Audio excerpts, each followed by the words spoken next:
The stories don't match. The evidence does. Someone is lying. This is the story of Jessica Monroe, a young woman who vanished on an ordinary night in Lexington, Kentucky. A case where every person close to her had something to hide. A case where fractured alibis revealed a truth darker than anyone could have imagined. The vanishing of Jessica Monroe. August 12, 2019. Lexington, Kentucky. At 10:14 p.m., police received a frantic 911 call from a man reporting his girlfriend had never returned home from her evening jog. He said her phone went straight to voicemail. Her friends hadn't heard from her. And the park where she usually ran was already empty. Her name was Jessica Monroe, a 28-year-old graduate student studying forensic psychology. Bright, ambitious, and described by friends as the one you call when you need someone to tell you the truth. By morning, Jessica's car was found parked neatly outside her apartment complex. Her keys were inside. Her wallet and ID were on the passenger seat. But Jessica was gone. Her boyfriend, Tyler Grant, told detectives he had been at a friend's house all night, watching the game. His friend backed up the story immediately. Case closed? Not even close.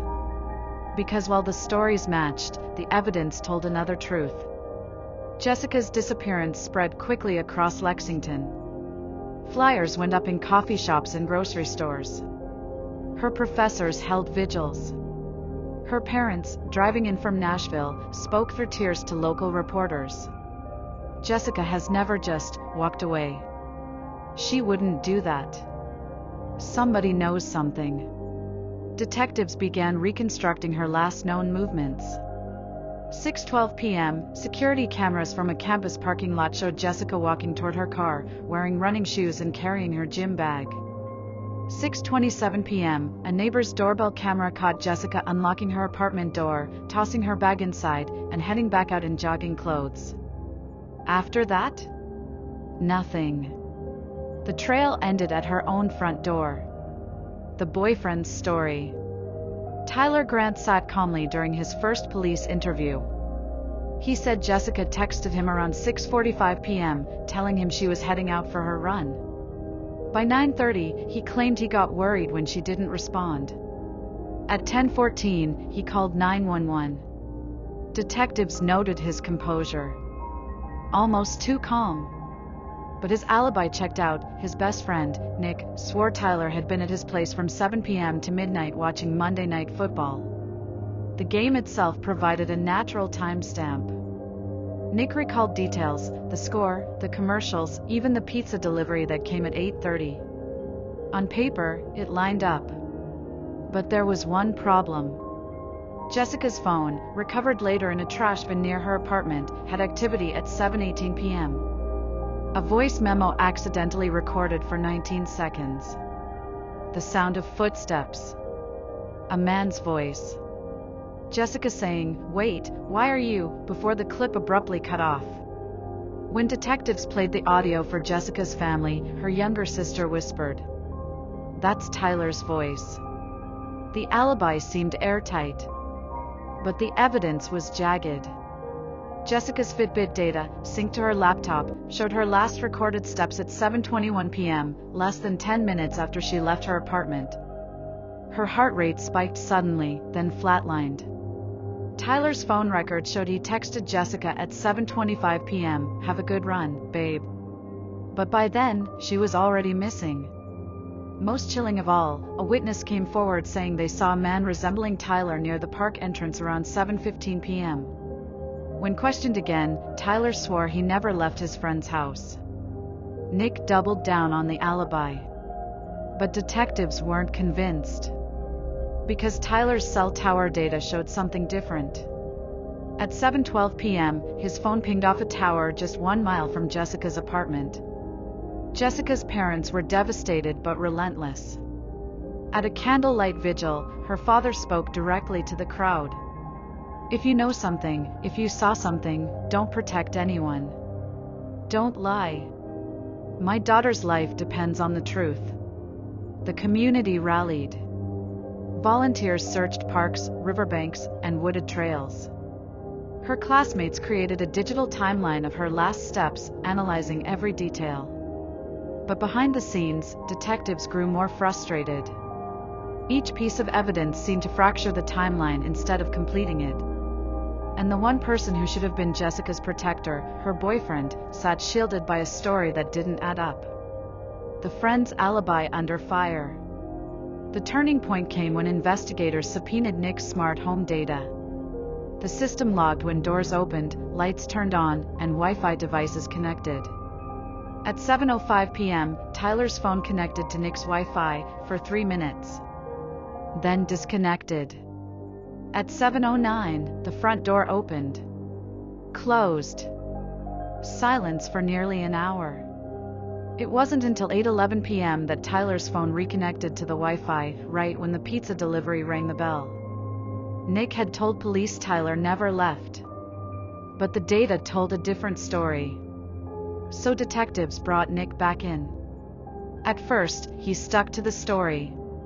But when confronted with the smart home logs, his voice cracked. Okay. He left. He said he had to go check on something. I don't know what. He was back before the pizza came. The alibi was fractured. Tyler was arrested for obstruction of justice, but not murder. The case still lacked one thing: proof connecting him to Jessica's disappearance. Her body had not been found. Her phone was destroyed. Her last words lived only in a 19-second recording. And still, Tyler insisted, I didn't hurt her. But then, detectives uncovered something even darker. Jessica had been keeping a private journal, hidden inside a locked box under her bed. Inside were weeks of entries about her relationship with Tyler. The final entry, written 2 days before she vanished, read, He thinks I don't know. But I do. He's been lying. And when I confront him, I'll finally have my answer. 3 weeks later, hikers discovered a shallow grave along the Kentucky River. Inside was a woman's body, partially wrapped in a blanket. Dental records confirmed it was Jessica Monroe. But here's the twist: the blanket didn't belong to Tyler. It belonged to someone else entirely. Someone Jessica knew. Someone who also had an alibi that didn't match the evidence. The discovery of Jessica Monroe's body changed everything. For weeks, the search had been fueled by hope. Vigils, prayer circles, even strangers combing through forests and riverbanks. But now, hope was replaced with grief and suspicion. The shallow grave where Jessica was found told a story. Her body, partially wrapped in a blanket, showed no immediate signs of struggle. But the blanket itself became the most critical clue. It wasn't from her apartment. It wasn't Tyler's. It belonged to someone else entirely. Someone Jessica trusted. The blanket's origin. Detectives traced the blanket back to Jessica's former roommate, Rachel Bennett, a fellow grad student and one of Jessica's closest friends. Rachel immediately denied involvement, claiming she had donated that blanket to Goodwill months ago. But here's where things fractured even further.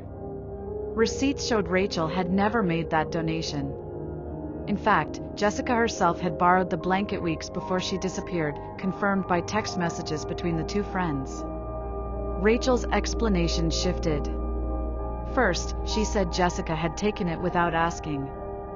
Then, she admitted she lent it to her willingly but forgot.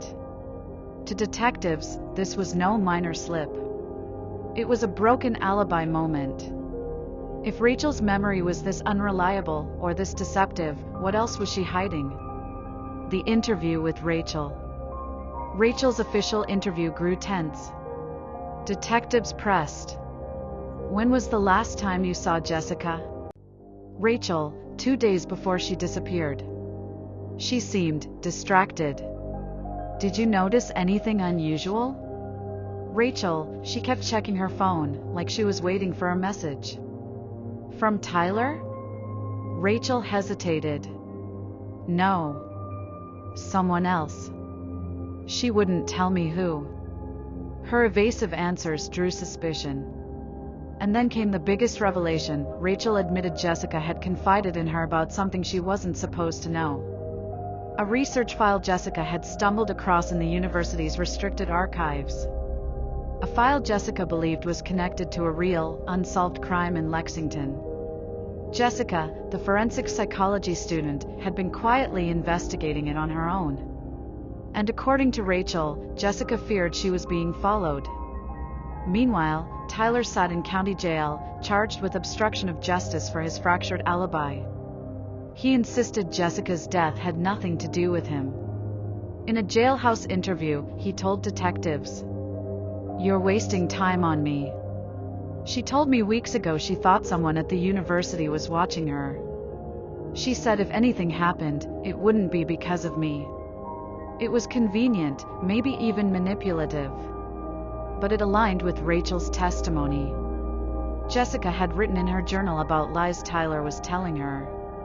But she had also written about a bigger secret, something that scared her enough to keep a backup file on a flash drive, hidden in her apartment. When detectives searched the apartment again, they found the drive taped beneath the bottom drawer of her desk. The files on it? Redacted case notes from a 1998 unsolved murder. Jessica's family was torn in two directions. Her mother clung to the belief Tyler was guilty. Her father, however, began to wonder if Jessica's death was about something larger than a fractured relationship. At a press conference, her father's voice broke. "My daughter studied crime because she wanted to help people. If she uncovered something dangerous, then whoever silenced her is still out there. And we will not stop until we know the truth." The press ate it up. Headlines shifted from "jealous boyfriend suspected" to "did Jessica uncover a secret worth killing for?" Rachel's inconsistencies deepened suspicion.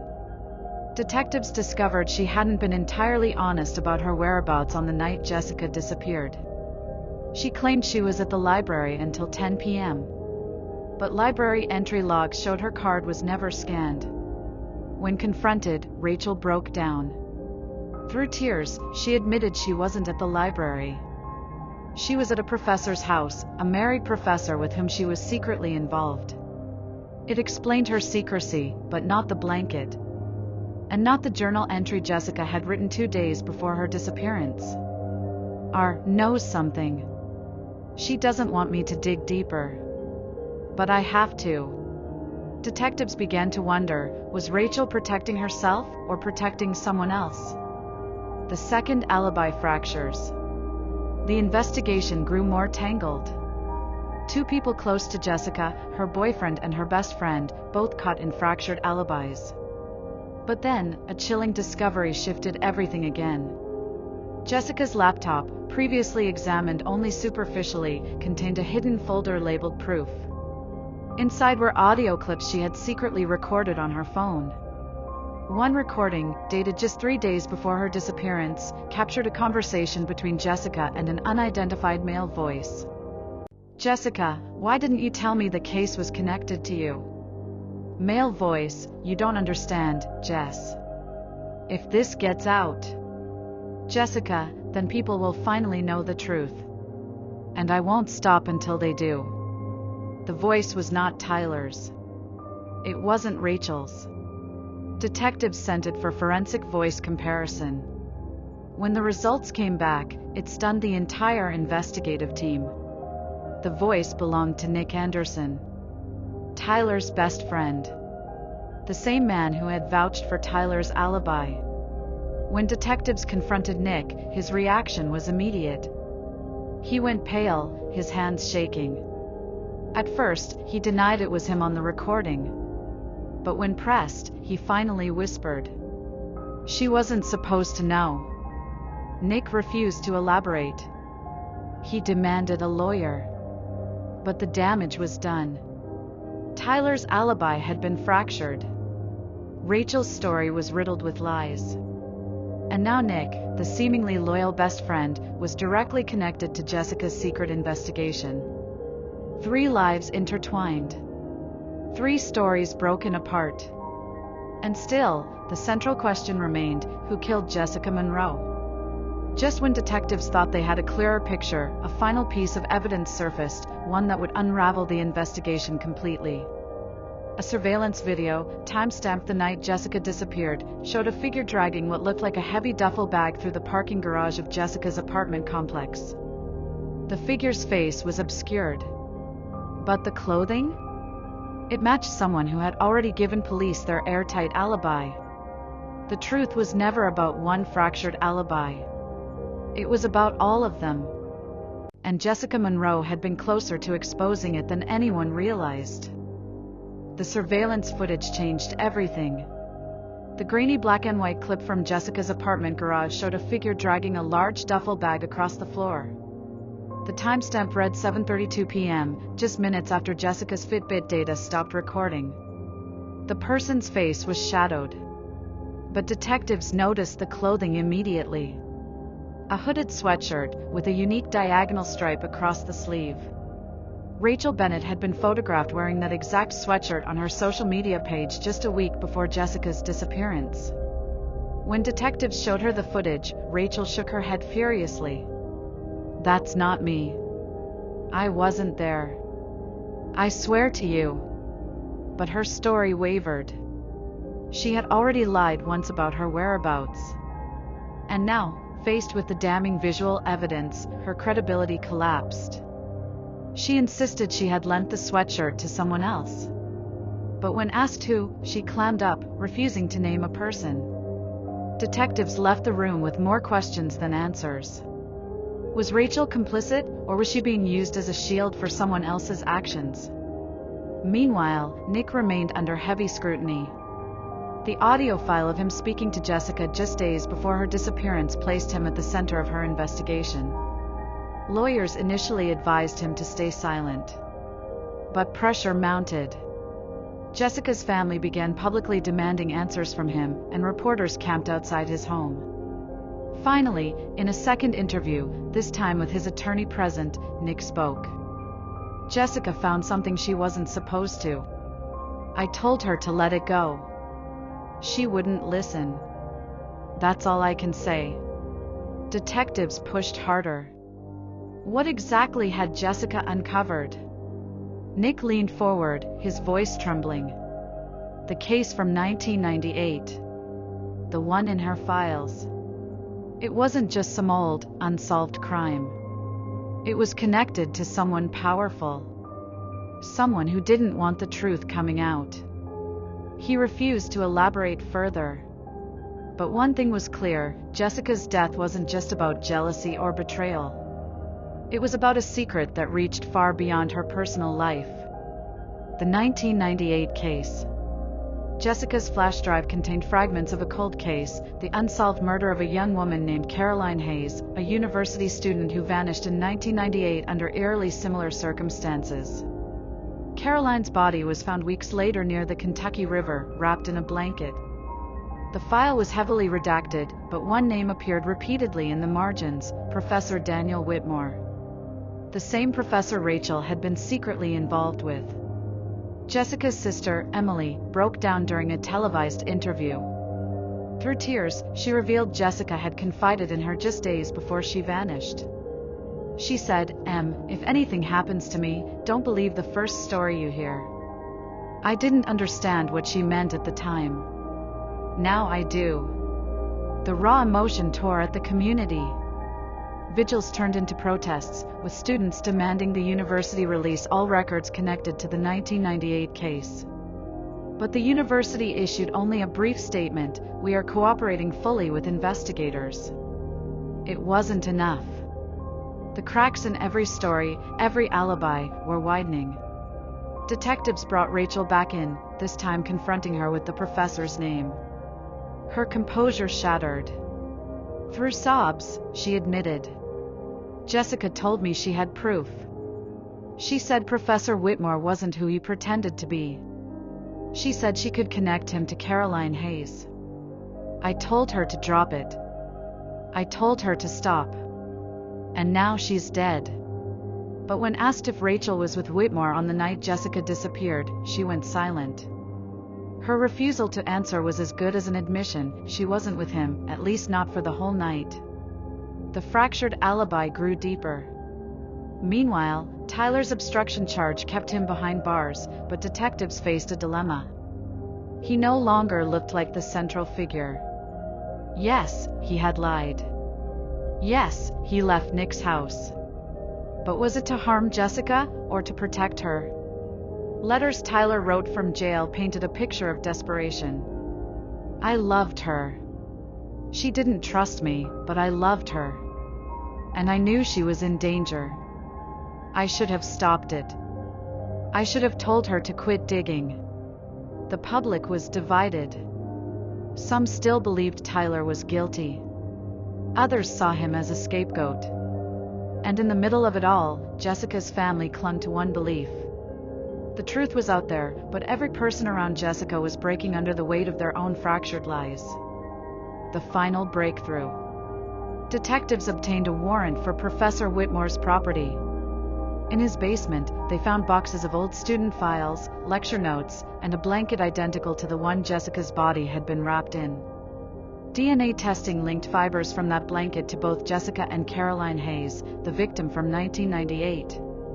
But here's the most chilling part: Whitmore had been a young faculty member in 1998. His name appeared in case files not as a suspect, but as a witness who had provided an alibi for another man. And now, 2 decades later, a second woman tied to him was dead. Just as detectives prepared to arrest Whitmore, new evidence surfaced. A lab technician reviewing the surveillance footage noticed something everyone else missed: the figure dragging the duffel bag wasn't alone. For a split second, a second shadow appeared, someone following just a few steps behind. The stride, the height, the posture. It matched Nick Anderson. The case had spiraled far beyond jealousy, friendship, or even a professor's secrets. Now, detectives were staring at a web of lies that stretched back over 20 years, connecting a professor, a best friend, and a young woman who refused to stay silent. Jessica Monroe's pursuit of the truth had cost her life. But the truth itself was still fractured. Was Jessica's death the result of a single killer, or the work of a conspiracy determined to bury the past forever? The surveillance footage forced investigators to rethink everything. The figure dragging the duffel bag, and Nick's shadow trailing just steps behind. Tyler's fractured alibi had nearly destroyed the case. Rachel's shifting stories had misled detectives for weeks. But Nick? He was the thread that tied them all together. Brought back into interrogation, Nick finally broke. His voice trembled, his hands shaking. I didn't kill her. I swear I didn't kill Jessica. But I helped cover it up. The room went silent. Detectives leaned in. Cover up for who? Nick's eyes welled with tears. For Whitmore. He said she had to be stopped. He said she'd ruin everything if she kept digging. The professor's secret. Confronted with Nick's confession, Professor Whitmore's calm academic mask crumbled. The truth came out. Back in 1998, Whitmore had been involved with Caroline Hayes, the young student who disappeared. When she threatened to expose him for misconduct, she vanished. The case was quietly buried, his reputation preserved. 2 decades later, Jessica Monroe, digging into those very files, uncovered the connection. Whitmore manipulated Rachel into silence, used Nick as muscle, and counted on Tyler's lies to distract police. But fractured alibis, once pieced together, revealed the truth. The emotional fallout. When Jessica's parents learned the truth, the pain was indescribable. Her mother collapsed in tears. Her father, his voice breaking, said only one thing to the cameras. She wanted the truth, and she gave her life for it. Now the world knows. The university, rocked by scandal, faced protests, lawsuits, and resignations. Students marched with Jessica's name written on candles and banners. Rachel, facing charges for obstruction, wept as she told investigators. She was my best friend. And I betrayed her. Nick accepted a plea deal for cooperating, his guilt heavy but undeniable. And Whitmore? He was charged with 2 counts of murder, Jessica Monroe in 2019 and Caroline Hayes in 1998. Jessica Monroe's story is one of fractured alibis, broken trust, and a young woman who refused to stay silent. Every lie, from Tyler's desperate cover-up, to Rachel's secrecy, to Nick's betrayal, was a piece of a shattered puzzle. And when those pieces finally came together, they revealed a haunting truth. Justice delayed is never justice denied. This was the story of Jessica Monroe. A life cut short, but a truth that could not be buried. Because in the end, every lie leaves a mark. And every mark leaves behind traces of vengeance. Subscribe to Traces of Vengeance, and don't miss the next case.